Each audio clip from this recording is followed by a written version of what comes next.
Okay, so obviously there might be something a little bit different happening. Normally we don't bring up couches on Sunday morning. So let me explain that a little bit.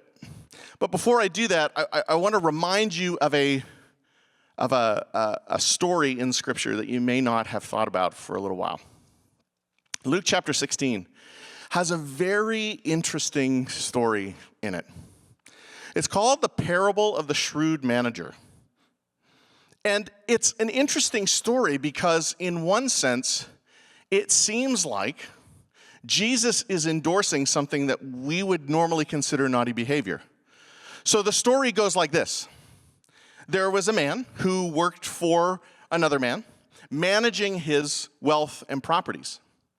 And in the process of managing his wealth and properties, well, he wasn't doing a very effective job. So the man with the wealth decides that it's time for the man without the wealth to move on. Time for the manager to move on. Time for me to find somebody else who will do a better job than you're doing.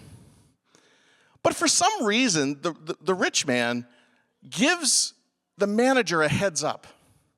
You know, this is why often companies, when they let people go, they have this artificial 2-week period. It's like, but if you really want to leave, it's okay when somebody gets let go.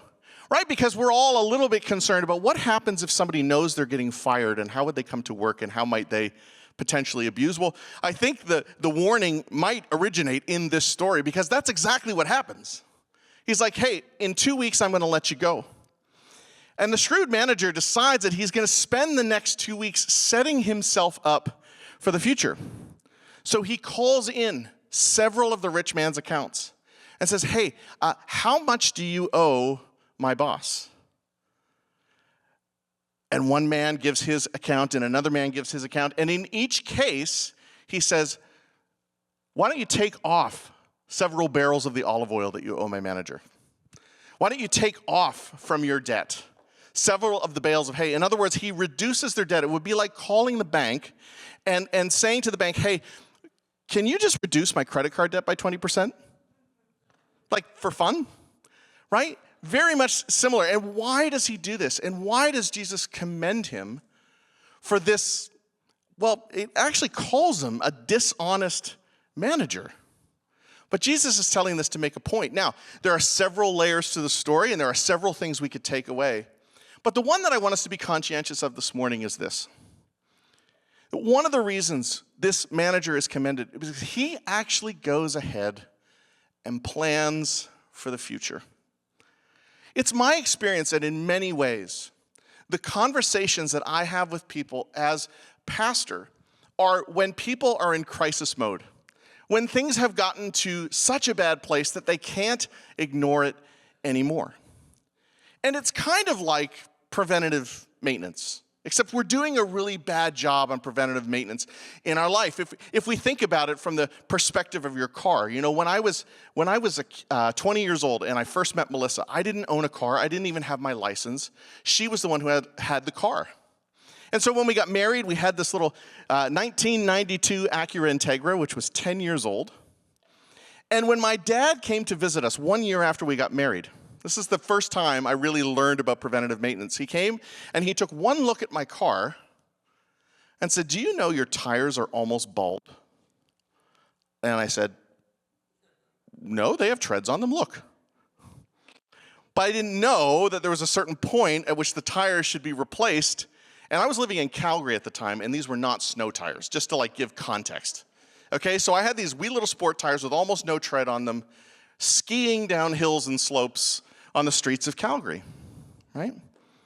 With that same car, about a year later, I had the timing belt explode because I was at about 250,000 kilometers and the timing belt had never been replaced.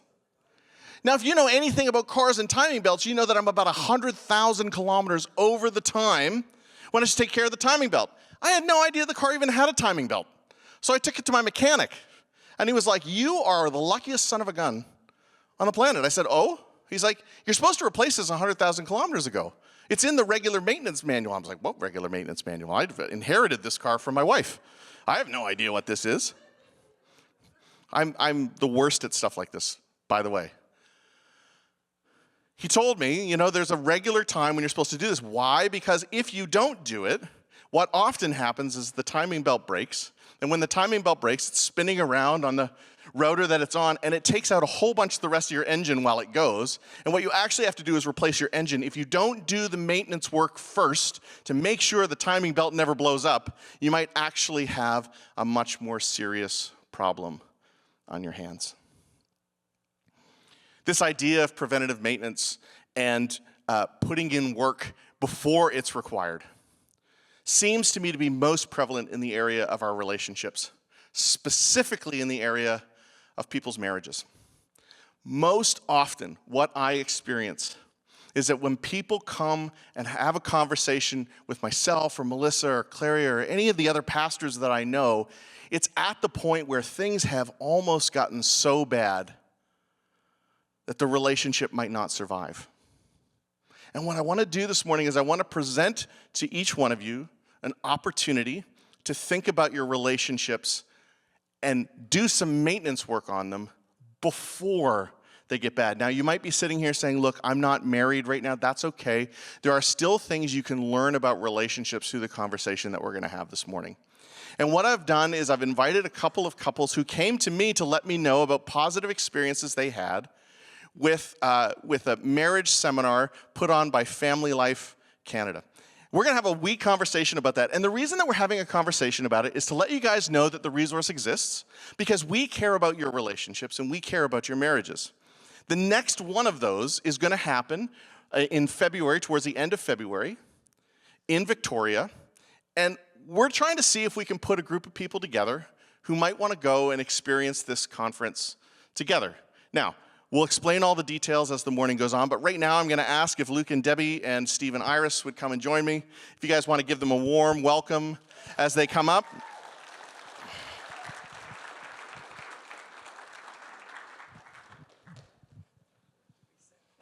I supposed to bring my bag?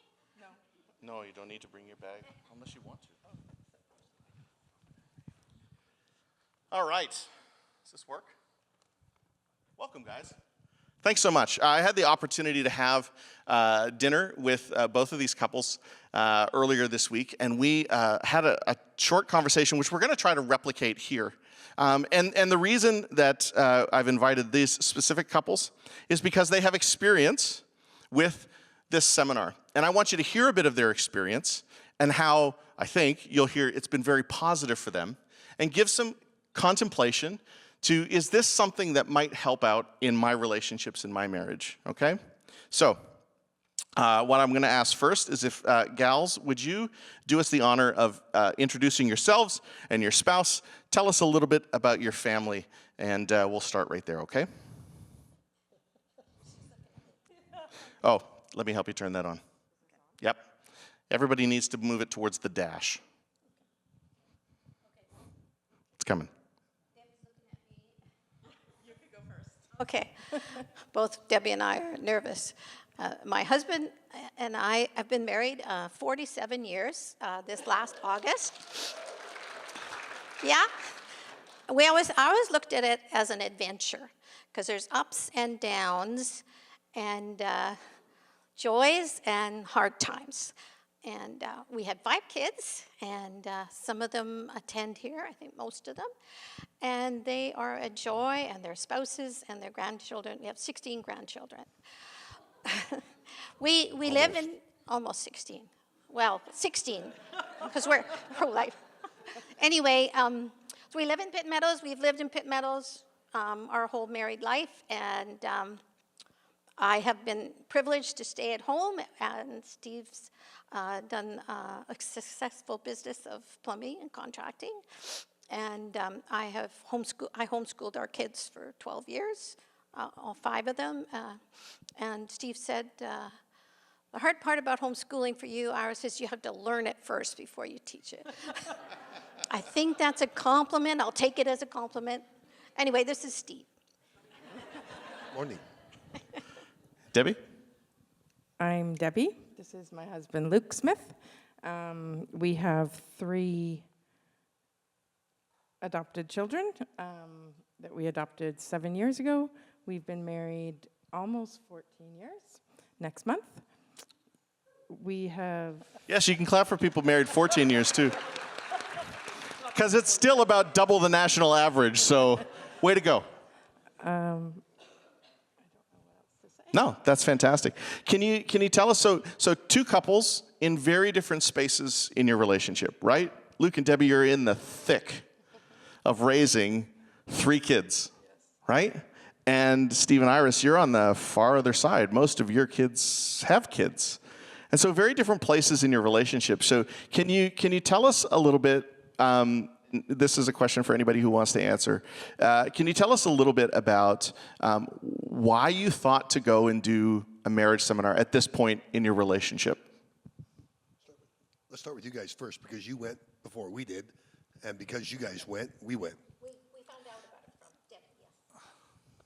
So we went the first year that we were married, and it was a gift for us from the people who did our premarital counseling. And so it was great, but we didn't feel like there was a ton there for us initially.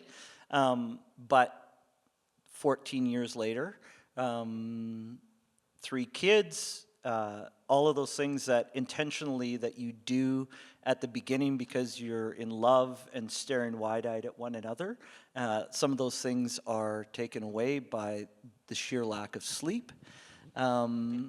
And we had done a ton of stuff in adopting our kids, where we had done education and saw the value of how that helped us to raise our kids. And so felt like it was a great opportunity to invest in our relationship in a different way. So for us, it was a significant education piece, and how do we be intentional with one another in our relationship to help against, just the lack of sleep and not having time for one another in the way that we did. So that was our reason for going back and doing it again. So we took the information, or Iris did, that Luke and Debbie had given us, and we selected to go to Lake Louise this March or April, like 4 or 5 months ago, 6 months ago, and just because that worked out best for our schedules. And we found it to be, because we have been to a number of different, marriage weekends, marriage seminars. At least I found it very different in that it was very complex, it was very concentrated, and it was a lot of hard work. So we arrived a day early, but most people arrived mid to late Friday afternoon, which is what the weekends are based on. There's 2 or 3 hours of pretty complex stuff Friday night, and then all day Saturday. And they actually encouraged us before we actually left home to book basically a romantic dinner on a Saturday night, and then back at it again for 3 or 4 hours Sunday, and then breaking free by 1 or 2 in the afternoon. But very, very intense. It was also very interesting from my perspective, because it wasn't, so often we've been stuck thinking that, in a seminar where you're trying to teach or train people something, it needs to be driven by one person or one speaker. This was, I think, 5 couples. And I think each couple had 2 sessions, 2 45-minute sessions, and you've got a book this thick that you follow in along with, and it's not a book that you can't write in. In other words, you've got to record, and part of the record is creating basically a love letter back to your wife or your husband on the Saturday afternoon. You're supposed to take what you've learned and reapply it in a new letter. Don't tell him everything. But also, we went because, yes, we've been married 47 years, and a lot of people said to us, what are you going? Are you going to teach? And no, it's just like Luke said, the ups and downs and the busyness of life, we wanted more in our relationship. We wanted to get to 50 like Ernie and Judy.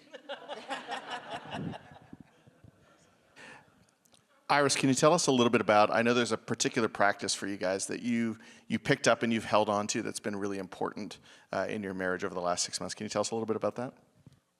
Yeah, in like every session, I take notes and he takes notes. I take way more notes than him. But they're Anyway. personal notes. In other words, but you share them eventually because you don't think alike, and that's why that process is so important. Yes, we're opposites. We've always been opposites, which is complimentary, but also can be aggravating. But actually, No, come on. actually, the thing that we do every week, we promised ourselves, like at the end of the weekend, you have like, okay, what are things that you could do better? And the one thing that we want to do was have a Sunday afternoon meeting. And so it would just be half an hour, and it would be intentionally thanking the other person for things you noticed that they did throughout the week. And that was great. And then issues that came up, and then things that we wanted to solve, and also like praying together and just working through the week. And the best part, though, is I get to plan the week forward. That's the important part. We talk about the week going forward as well. That was just for me. No, the prayer was the most important part.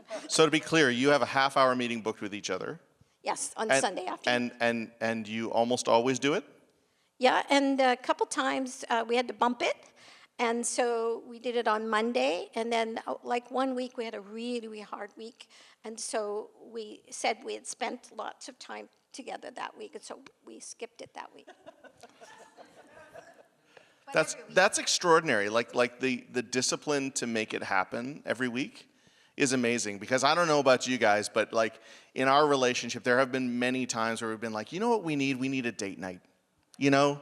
Or we need one of these meetings. In fact, it's in my calendar, the household catch-up for Friday mornings.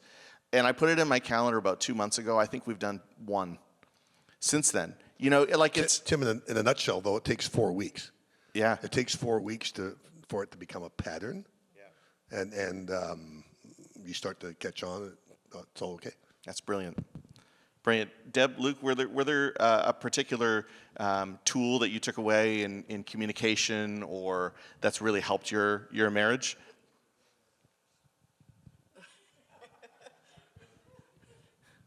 Was there one for you? No? Maybe? Deb has one in mind, but she doesn't want to share, so that's okay. Yeah. I think the meeting was something that we haven't implemented, but I think what it really, the teaching on that really did was showing the importance of communicating how you're feeling in real time. Because one of the things that they shared is how those small things, like is something as simple as, you know, why did you put the dishes away just in the dishwasher or in the sink? Why didn't you put them into the dishwasher? You know, like it's 4 feet away. Those kinds of things in relationship can build up into larger arguments. And so having places and times to be able to communicate some of those frustrations with one another, to communicate the things that your spouse is doing that you notice that you really appreciate about them. What are some of the things that you're looking forward to, you know, for us with kids the coming week?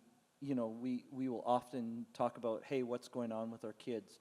And it's more of a point of communicating and that being something that you do regularly, where if you don't be intentional with it, that could be, you could go a month without talking about this stuff. And so things that could be dealt with in small ways can be dealt with quickly and not get into more resentment between people with that. So I would say that we've learned and used parts of it, even if we haven't used it every week. So. It's a little easier for us, though. We don't have 3 little kids at home. That was the one thing,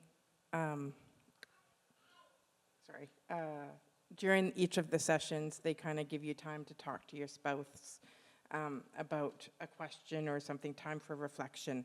And it was like, oh, we can actually talk. We're not being interrupted. And Hey, so can I ask you about that? Like, is it a safe environment to have those conversations? Like you're surrounded by a couple hundred people, but you still felt like you had permission and ability to have those conversations? I would say yes and no. There wasn't fully, like there wasn't enough time. And there are people in front of you and behind you and beside you, and but they're all having their own conversations too. So you're kind of talking quietly with your spouse, but it just helps that, like, it's something to go back on, right? Like, and Right. just like, okay, let's readdress this at lunch, or let's readdress this at, or whatever. Yeah. Would you hesitate to go with people that you knew? No. So Luke and I did the Whistler one last November, 2023, and then we also did the November 2021, which was 1 year after we were married, and we actually went with friends for that one, but they do recommend, like, it is for you as a couple and investing in your relationship. Like, you get a swag bag, you get all this, you get the books, you get all that stuff. So it's not like a social thing. Like, it's making your marriage a priority and making your relationship a priority. Like, if Yeah. that makes sense. Like, Yeah, it does. And I just want to address that because, people might think, well, if we're having a hard time, do I really want to go with somebody that I know and, feel like I'm airing my dirty laundry in front of them? And what I'm trying to establish is that Sorry. it's not that, right? No, You can it's travel with a group, you can go there together, but then there's your personal time and time to work on the things that you're going to work on and feel like that's okay to not do everything together, right? That's right. Yeah. And if people are in a crisis mode, like, this isn't the end all be all. Like, this might be a stepping stone. Right. Right? Like, and they will, they actually address that in one of the sessions. Like, if you need further counseling or whatever, like, they have resources available to the couples. Actually, a number of the speakers in our event were actual marriage counselors. That's right, That's what yeah. they did for their, business back at home, and they volunteered their time for this weekend. Yeah. Yeah. And actually, each of the sessions, the speakers would share part of their marriage journey where they had a rough patch, and they went and they were very open about it. There was also lots of humor, which was helpful, but they really were authentic, and they weren't, this is the way to do it. This is a journey. Marriage is a journey, and none of us have got it all together, and we all struggle every day, and none of us are perfect, thank God. Yeah. Well, and I found a lot of the speakers, like, I learn by examples, and so when they would share illustrations of things that things are happening in their marriage or whatever, or happened or they've resolved, then it was easier to kind of relate. Like the one on conflict, there was a session on conflict, and easier said than done, but like, they would put a pillow on the table in front of them and be like, this is the problem, this is not the problem, this is the problem. And so it was just a practical, like, we fought about laundry the other day, like, and it was like, really? Like, this is laundry, who cares? But, it was just, Teaching you how to manage those conversations. Yeah, it takes, maybe you have a little fight about the laundry, but it's not a big fight about the laundry because you have some tools to know that it's about the laundry and not about the person, right? Yeah, that's really good. Just because you're here, Luke, like, nothing personal. I'm the guy who leaves socks on the floor in our house all the time. I know it drives my wife insane. Yeah, yeah. And the dog tries to eat them, and it's a thing. Anyway. I think one of the things with that is because a lot of the people that we're sharing had been in relationships for a long time, the issues that they were talking about were fairly serious. And they shared a lot of those things. And I think with that, they shared hope for their relationship and where they had gone through it. A lot of times in this situation, or even within the church, we don't hear people's stories of the difficulties that they're going through, what that looks like. And so for me, that was one of the most significant things, was that there were people that were sharing significant stories of, close to breaking up their marriages, a number of them, and yet how God had worked in their marriages, how they had done the work to come back to connect with their spouse, and the solid ground that they were on now. And even for some of them, what they're still working through today, even as they were working through it. And so I think there was a wide variety of different ways that had impacted. And I think it was good for them to share those, to show the truth of what was happening, but also that there's hope, for where you are presently. Yeah, that's great. Okay, last question, Steve. If we're so this is a come as you are environment. This is a place where we've got people on various parts of their spiritual journey, and we're talking about this in church. But is this a thing that you have to have all of your ducks in a row spiritually to attend, or would you say it's a more open event than that? As I mentioned to you, I think that one of the things that struck me very quickly was, most church-related marriage seminars are very biblically centric. In other words, everything's related back to a Bible verse, etc. And this was unapologetically Christian, but they reiterated right from the very beginning, you may not even be a believer and you're here. In fact, you may even be here as a believer with someone you're married to that's not.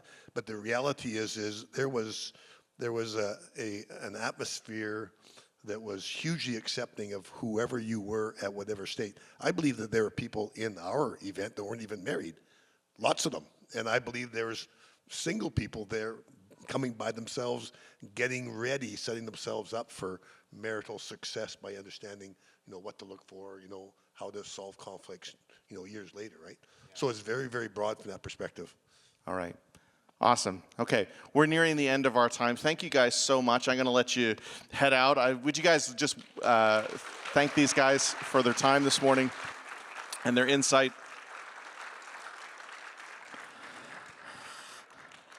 So again, our hope is that we're exposing you to something that might be helpful in getting ahead of the game and investing in your marriage before things are in a difficult spot.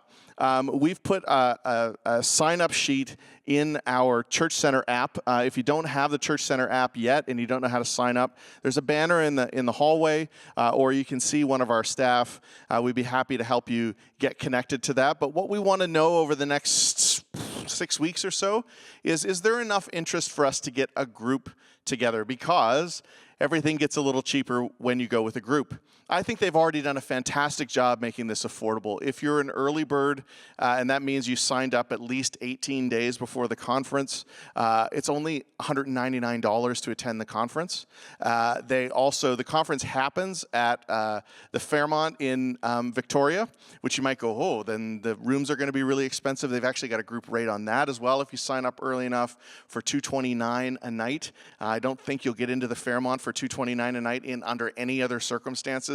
So a beautiful hotel to spend some time together at, and a fairly affordable opportunity. Plus, we want to make it as low bar as possible. So if there are folks in our church who would love to attend but just really can't put the finances together, we're going to find some people to partner with you and to help each other, because that's part of what it means to partner in the gospel together. So what we need to know from you guys as you have conversations with your spouses, and just think about, is this something you'd want to do? Just all we're asking for now, is an initial interest. And so again, there's a sign up in the Church Center app, or you can reach out to one of our staff and any one of our communication vehicles. We'd be happy to help you get connected. Send us a text, send us an email, any of those things, just so we know, hey, are we going to be 5 couples going? Is there 10 couples going? And what does that look like? And then we can kind of communicate with Family Life. Again, it's at the end of February 21st to 23rd, if my memory serves me